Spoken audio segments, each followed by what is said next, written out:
Sir একটু যদি 1 minute আমরা একটা সেট দেন, আমরা একটা সেটে দিতে পারি।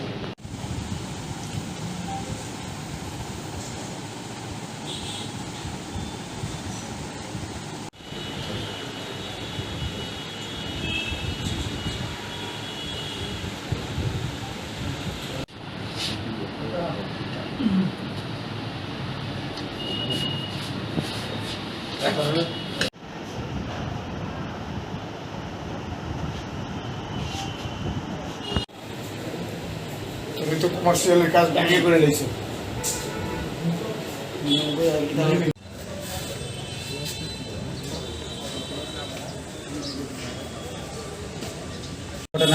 কাকে কি ধরা হয়েছে যদি খুলে দেবেন? অ্যাকচুয়ালি এখানে গত 10 তারিখ রাত্রিবেলা না, ঠিক সেটা আপনি সকালবেলাই বলতে পারেন 6:30 নাগাদ। ঘটনাটা অ্যাকচুয়ালি শুক্রবার রাত 1টা থেকেই হয়েছিল। ফাইনালি সকালে 6:30 নাগাদ আশারুল হক নামে একটি ছেলেকে আস্তাবল মাঠের গ্যালারিতে ভীষণভাবে মারধর করা হয়।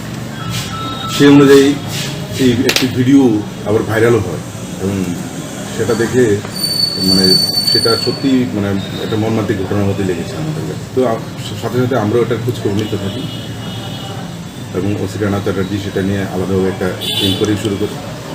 আশারুল হককে আমরা খুঁজে বার করার পর সে আমাদের কাছে কমপ্লেন নিয়ে আসে। সেই কমপ্লেন অনুযায়ী আমরা 2 জনকে ধরতে পারি। ওকে গ্যালারি থেকে মারতে মারতে মাঠের মধ্যে আস্তাবল মাঠের মধ্যে ফেলে দেয়।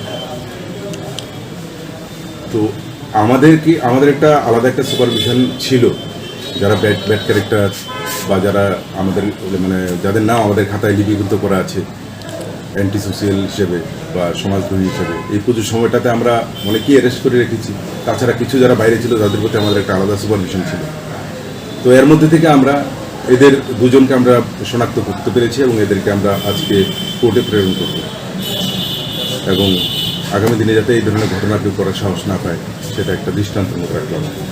তাদের নাম কি এবং কোথায় থেকে ধরেছে? এদেরকে কৃষ্ণনগর থেকে ধরা হয়েছে।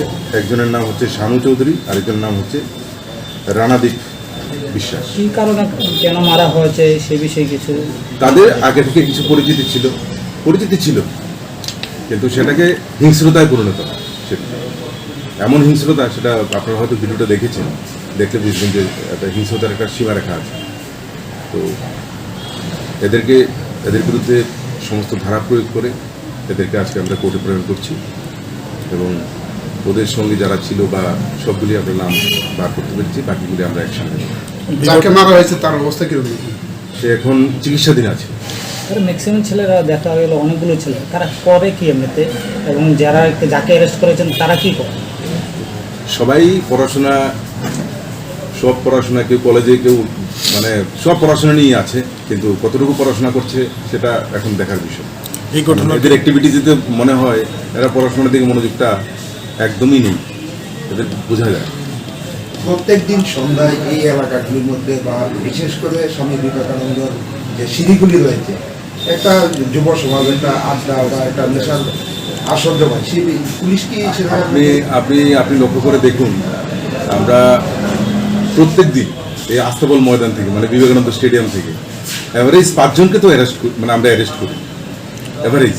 কারণ এই জায়গাটাতে সব জায়গা থেকে বিভিন্ন ধরনের মানুষ এখানে বসতে আসে, আর একটা ক্লাস তো আসে এখানে শুধু হাঁটার জন্য, ওয়াক করার জন্য আসে। তো আমি এটাই বলবো, আমাদের পুলিশের অ্যাকশন সবসময় আছে এবং সেটা থাকবে, এবং আমরা এখানে একটা অসামাজিক আড্ডা হতে দেব। এই ঘটনার মূল অভিযুক্ত কি তারা দুজনেই? মূল অভিযুক্ত তারা দুজন। ঠিক আছে, ধন্যবাদ।